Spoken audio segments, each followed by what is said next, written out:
The darning embroidery foot is not only used for repairing holes or torn areas, but it can also be used to do free motion embroidery, stipple quilting, even create monograms. It takes a little bit of practice, but soon you'll see that this is one of the most versatile sewing accessories in your sewing room.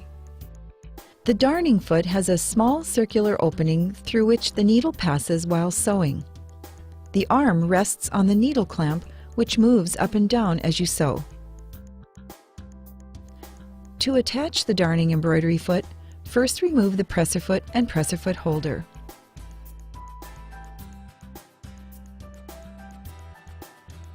Depending on machine model, either lower or cover the feed dogs to disengage them. Turn the hand wheel toward you to raise the needle to its highest position, then slowly lower the needle until it is about halfway down. This will make it easier to attach the foot. Be sure the arm at the top of the attachment is resting above the needle clamp. Secure the foot in place on the presser bar using a screwdriver so it doesn't work itself loose while stitching. To prepare for sewing with the darning embroidery foot, first thread the top of the machine and bobbin. With the machine set for straight stitch, lower the presser foot and hold the needle thread as you turn the hand wheel toward you, drawing up the bobbin thread toward the top side of the fabric.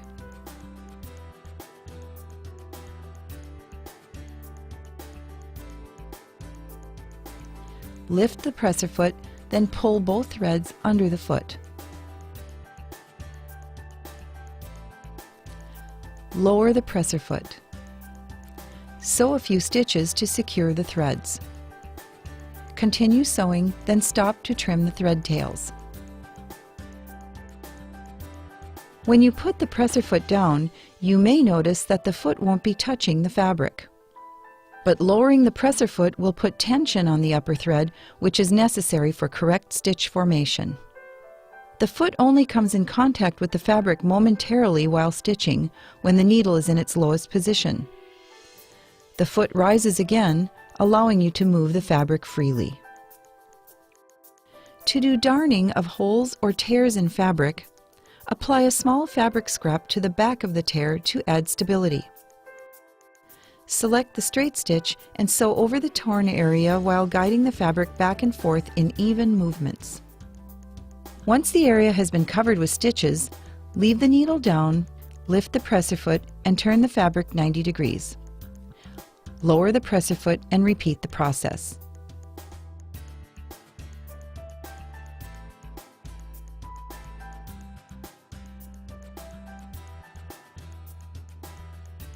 To do free motion embroidery, sometimes called thread painting, you can use either a zigzag or a straight stitch.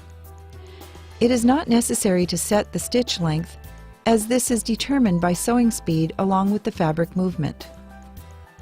Use a removable fabric marking tool to draw the design on the fabric surface.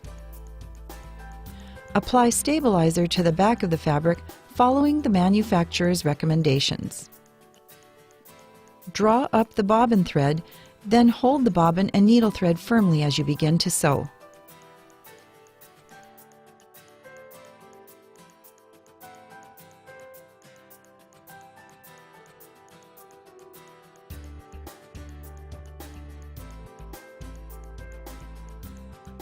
Stop to trim the thread tails.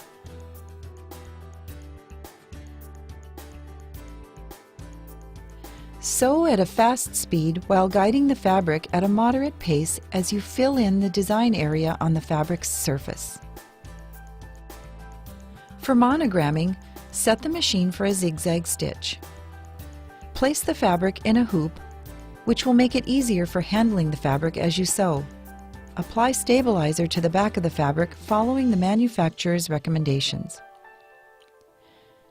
Use a removable fabric marking tool to draw the monogram on the fabric surface. Sew at a fast speed while guiding the fabric slowly as you sew the monogram. The stitch width will depend on the look you want and the size of your monogram.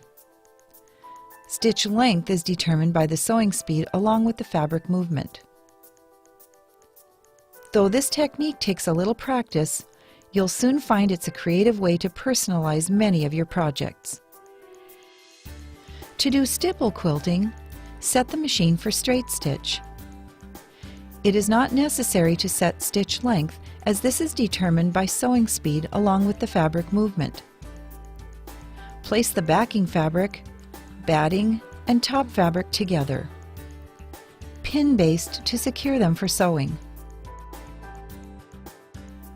Hold the fabric with both hands, then sew in a meandering fashion, joining the fabric layers together as you sew.